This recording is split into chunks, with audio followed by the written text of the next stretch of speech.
এই মুহূর্তে মুন্সিগঞ্জ রাজপথ খুবই উত্তেজিত।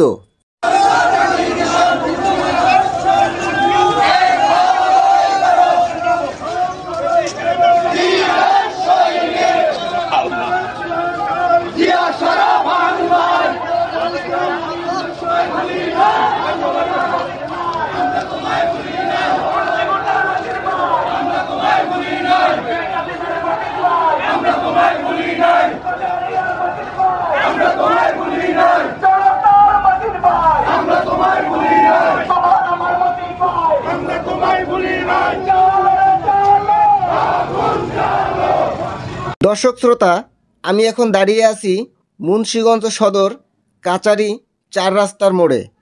দর্শক শ্রোতা, মুন্সিগঞ্জ 3 আসনে বিএনপির সংসদ সদস্য হিসেবে কামরুজ্জামান রতন নমিনেশন পেয়েছেন।